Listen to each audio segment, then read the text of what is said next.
First of all, I'd like to thank Korea Daily for being kind enough to invite me to talk to you, and it's an honor to be with so many distinguished people in the business world.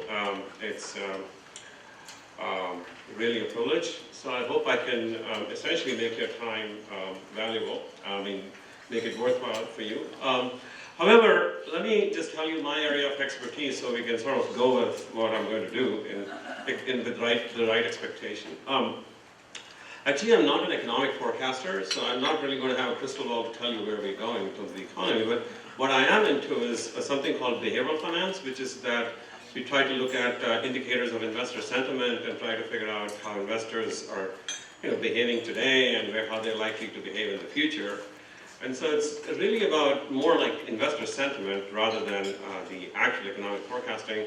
Although we have something to say about that, it's really just about why the stock market moves and where it's likely to go and so on, based on investor sentiment rather than economic numbers. So that's essentially the spirit of my talk, and obviously let's just hope we have the right expectation here. But nonetheless, so I'm a professor at UCLA. I was at Columbia University before, and then this is my first, was my second academic position, and I've been here for a long time. I teach an elective in something called behavioral finance, and that elective is actually quite popular. It's probably the most popular elective in the business school, and people really like the idea of integrating psychology and financial markets. So that's what I'm going to focus on here. So let me first talk about what I'm essentially going to say in terms of the outline. So we're going to first take a look at what makes stock prices move. Then we're going to talk about what investment styles likely to work in the stock markets, in the sense that, like, what are the kinds of things that we should be thinking about when we're thinking about investing in terms of broad styles. And thirdly, we're going to talk about some pitfalls that people make mistakes. People are human, and they're mistakes that are common to people. So if we try to avoid them, we can become better investors. And that's essentially the sum total of what I'm going to talk to you about. Okay? So without further ado, let me just tell you about how economists and finance think about what makes prices move. So why do stock prices move? It's a good idea to have a handle on that before we get into the issue of what works and what doesn't work in the stock market. And so if you think about why markets move, clearly the macroeconomy is a big part of it. So GDP, unemployment, interest rates, inflation are all important influences on the stock market. So we kind of already know that. But another thing that we should probably be aware of is that anything that affects the uncertainty of things in the stock market also moves markets.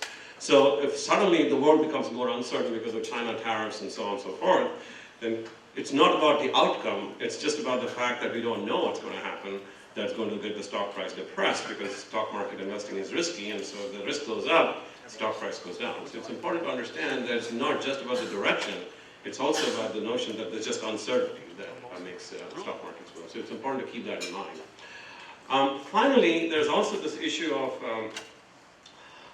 investor sentiment and mood, which is difficult to get a handle on, but you have to understand that the mental makeup of investors and the mood of investors also affects markets. But the thing with this is that the sentiment part reverses out. So if investors are extremely positive about investing in the stock market, what happened here? Then markets will be too high, will go down in the future, and if investors are too pessimistic, it'll go up. So these are things we'll revisit in the course of the talk, but important to note that all these things matter. So when you're trying to forecast where the market's going, you have to understand it's about the direction, it's about the risk, and it's also about the sentiment or investors' mood that affects the markets. And if you keep that in mind, then we'll be in a better position to forecast where we're going.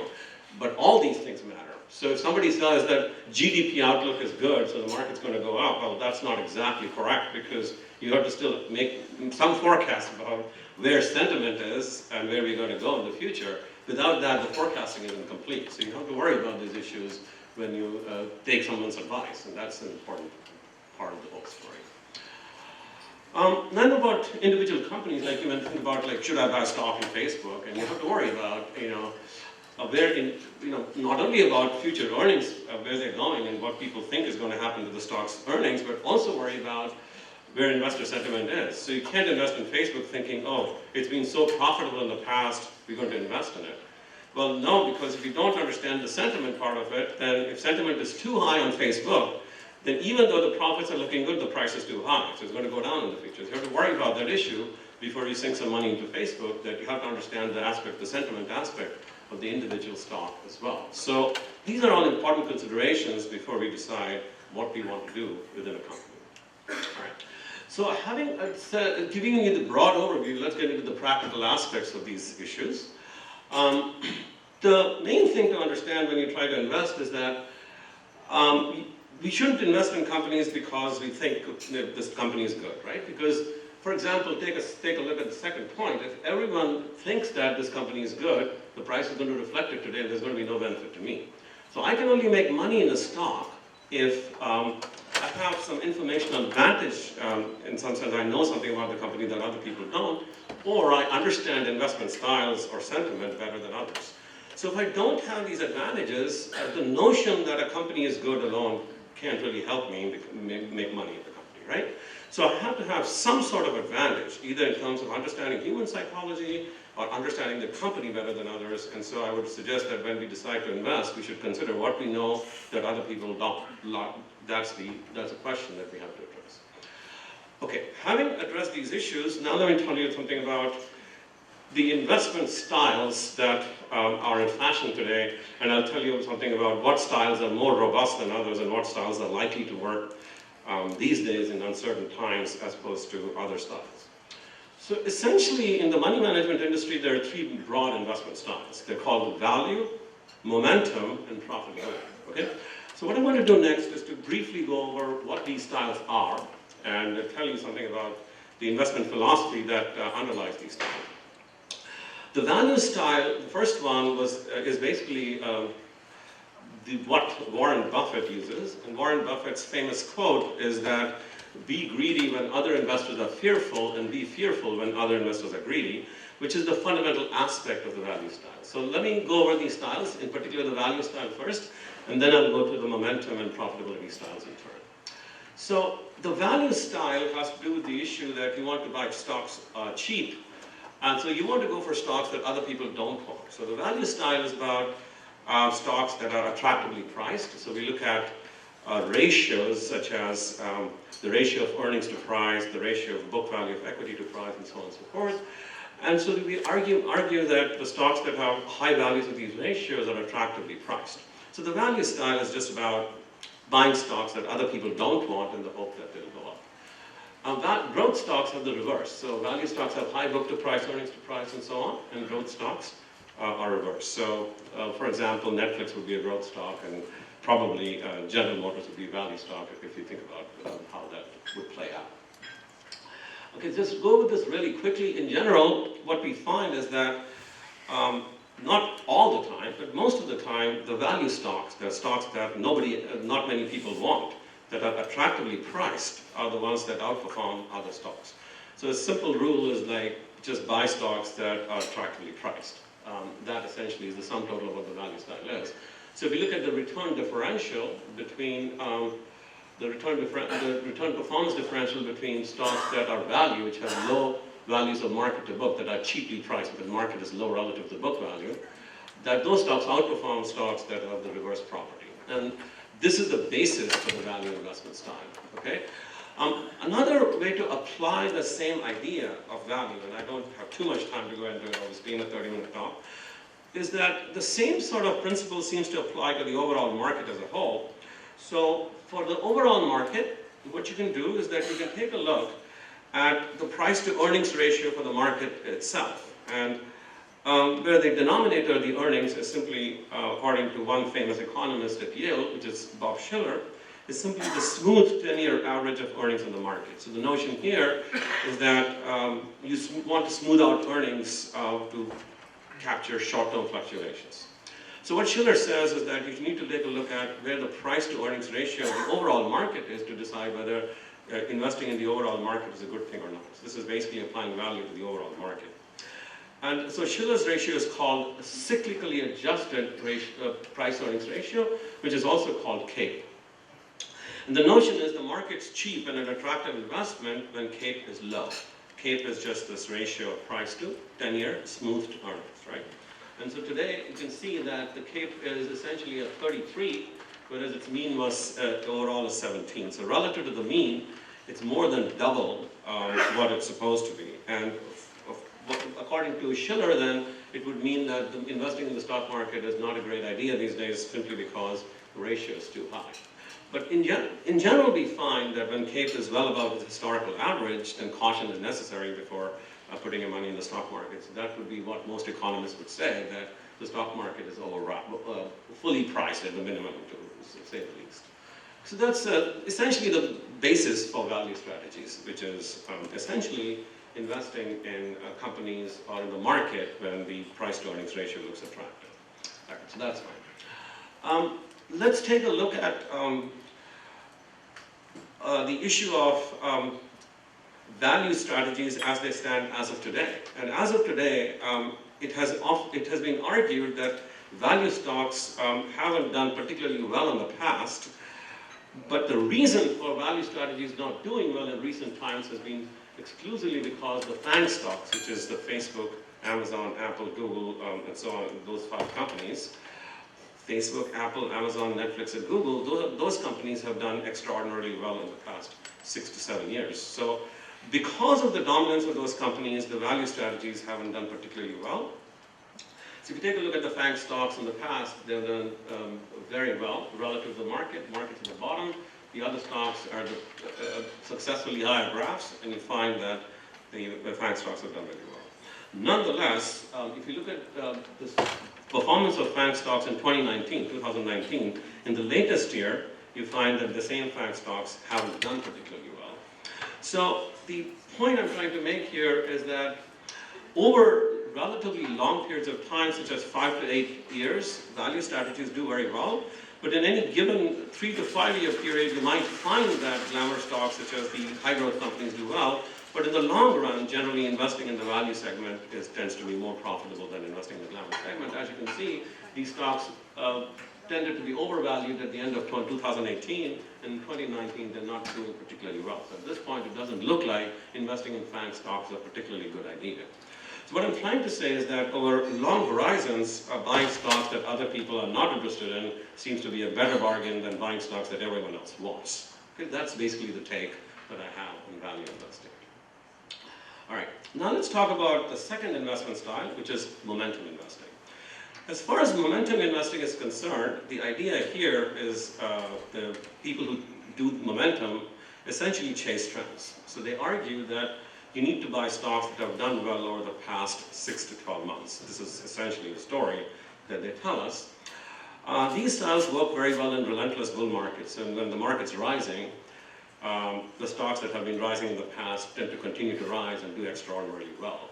But momentum styles have a particular problem that don't work very well in recessions. So when the economy is not doing well, you'll find that momentum styles fail on it. The chasing trends is a very bad idea. So the notion I'm trying to address here is that if somebody sells us momentum styles, it's important to note that they only work well when the market's rising. They don't work very well when the market's not doing well. And so it's important to be, to have some caution there, and then the value strategies work well in all types of markets, but the momentum strategies only work in certain types of markets, and that's something to keep in mind when people sell us these momentum strategies, that we need to keep in mind when they work and when they don't work. So that's basically as far as momentum is concerned. I'm going to now propose to you a third style, which is called the profitability style.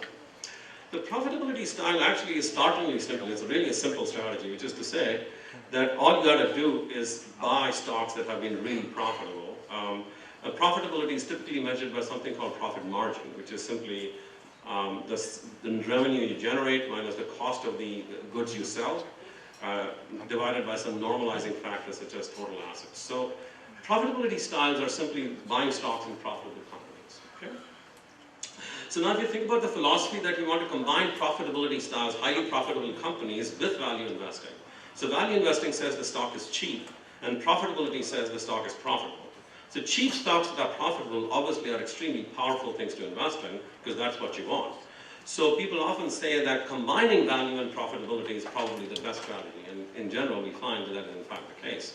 Combining value and profitability, stocks that are attractively priced and those that are profitable, typically protects you in falling markets, makes you money in rising markets and gives you lower risk exposure than the overall markets. Okay? So that essentially is the sum total of the profitability investing style. I just want to give you a global picture on the profitability style. So these are low profitability companies, these are medium profitability companies, and these are high profitability companies. And this is for, it's sort of a global strategy. It works for emerging markets, it's established economies, all kinds of markets. And you can see that the highly profitable companies essentially outperform the other two, what am I doing wrong here? So anyway, let's forget the point. You can see that the highly profitable companies outperform the other types of companies by some distance. So it's interesting to note that a simple metric like profitability, how profitable the company is, serves the investor very well. So you want to think about not just the attractiveness of the company like Facebook or Apple or something to that effect, but simply focus on the bottom line.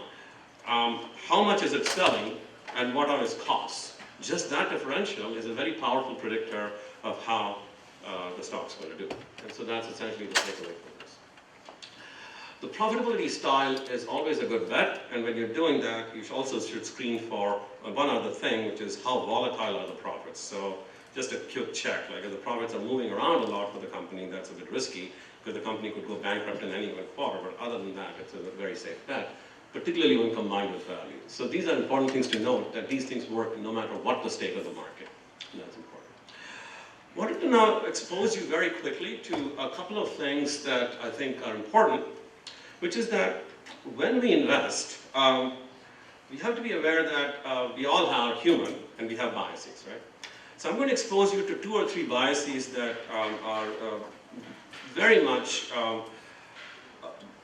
things that humans are susceptible to, and important behavioral economists always try to tell people, look, if you're aware of these biases, you can be a better investor. So these biases, let me just briefly tell you what they are. They're sort of very common problems that we all have that creates issues that hurt our wealth when we actually invest. My first bias I'd like to call a representativeness bias, which essentially says that the future will be the same as past. So I look at rising trend in this Facebook FANG stocks, yeah? And so I look at this picture now as an investor and end of 2018, and I say, oh, look at something, like look at Netflix. It has gone up by 988% over the last 6 years. So I should invest in Netflix going forward. Well, if you had adopted that strategy in 2018, you will not have done very well in Netflix because the stock is fully appreciated in 2018, and later it went down. This, if you act in that way, buy Netflix on the past trend, you're being prone to representativeness bias, which says that past is similar to the future. Past is similar to the future is, in fact, the reverse. Because if a stock has gone up a lot, then it's overpriced today. So you have to stay away from it rather than jump into it. But our psychological makeup says, stock that has gone up, just jump into it. That creates some difficulty, right? Because it's maybe the reverse. So you have to look at other metrics like profitability and how attractive the price is before deciding to invest, and not jump on it based on past trends. So let's say a stock has gone up for the past 3 years. The evidence indicates that it's probably not going to do well in the future, rather than saying that it's going to do well, for the reason that a stock that have gone up in the past 3 years is likely price is too high. So that's something to keep in mind. A couple of other biases are that there's something called availability bias, which is that we overreact to stories in the popular press. So somebody comes out with a negative story about, Brexit or something, and then we overreact and we say we want to get out of the UK market. And typically people tend to overreact to negative events because people panic. So it's important to keep in mind that since we tend to overreact to events in the popular press, we have to keep a calm and cool head when these stories come out and react rationally, which means that we have to be careful that we are not overselling and getting out of the situation before we should. And that's a loose concept, but it's still something to keep in mind. The third point of overconfidence and excessive trading, let me illustrate to you via an important graph that is something we should consider.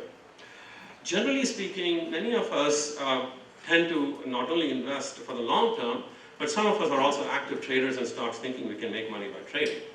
Now you might think that in markets, people who trade a lot essentially are the best performers, But according to important economists at Berkeley, it's the reverse. So if you look at the relationship between the net return and the turnover, which is how much you trade, trading is actually hazardous to your wealth. So people who trade the most have the lowest performance, and people who trade the least, almost nothing at all to the left of this graph, actually have the best performance. Okay, so this suggests to us that many of us, when we trade, we're not thinking very carefully. We're just thinking, oh, this is interesting, let's do it.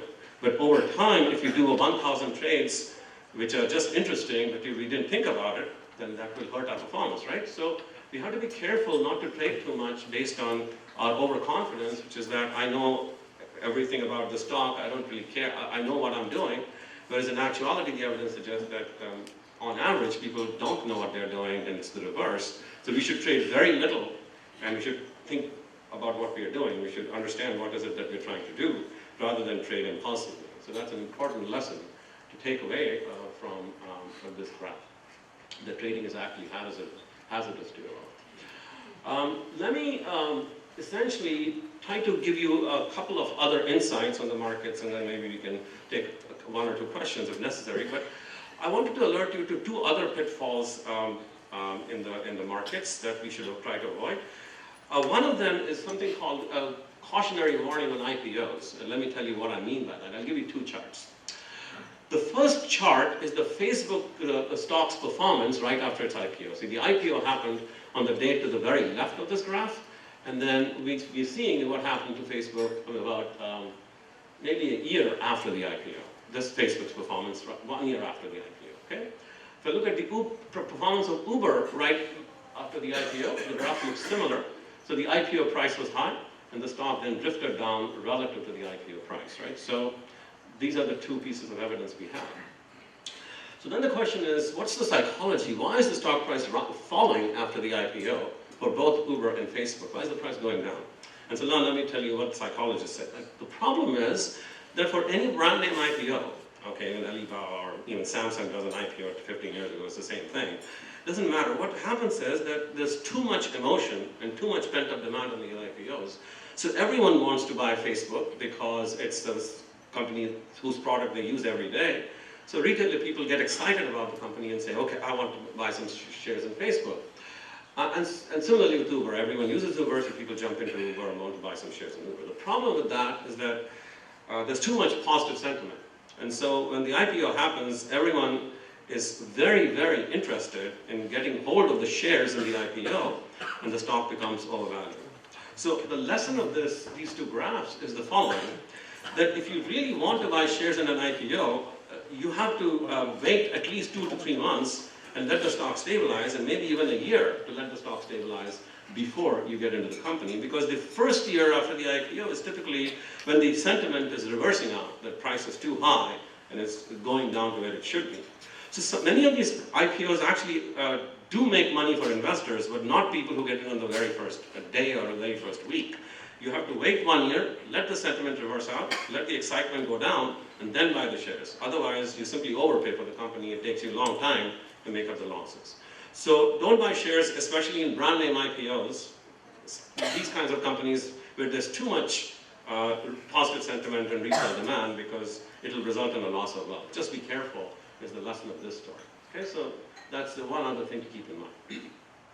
So my last point is to alert you to how one other piece of advice that's actually very valuable, which is that economists find that certain simple things really are extremely profitable in the markets. And one effect I'd like to point out to you is something called the analyst revision effect, which is that analysts are in the business of giving us advice, right? So a very simple notion is to pay attention to what the analysts are saying. So what analysts do is that they provide earnings forecasts for companies, as you know. And from time to time, as the earnings release date of, say, United Airlines approaches, the analysts will start revising the numbers for the earnings forecast upward or downward as the forecast approaches. And that's because they kind of tend to update their opinion of what the company is about, what the earnings are going to be as the date approaches. Now, in some of these companies, the revisions will be upward. So as the earnings approaches, the earnings forecast will go up. So let's say it started at $2 a share, and now if you close to the earnings, it'll end up at like $3 a share as the forecast. And in some other companies, the forecast will go down. They'll say, oh, it started at 2, it will go down to 1. It turns out that to pay attention to what they're saying is extremely valuable. I'll show you the results in a minute. But the notion is that they're buy the stocks in which they are updating the forecast upward, and avoid the stocks in which they're updating the forecast downward. Okay, so buy stocks in which analysts are becoming more and more bullish over time, and avoid the stocks in which the reverse is true. This particular thing is extremely profitable. So if you look at the green graph on the top of this graph, which is essentially the stocks in which the estimated revisions went up by 5% or more close to the earnings announcement relative to what they started out, and you'll see that those stocks do extraordinarily well relative to other companies and relative to the S&P 500. The specific result is that over the 2003 to 2017 period, stocks with rising earning estimate have had an annual return of 24%, which is very high on an annual basis relative to the S&P index. Some of this is obviously on the S&P is influenced by GFC, but the point is this particular piece of investment wisdom actually preserved its value even in the GFC, which is extraordinary. So annual return of 24% is quite high. Okay, so that's something to keep in mind. So in sum, I'd like to just summarize by saying that investment is also about, not just about forecasting GDP, it's also about forecasting sentiment.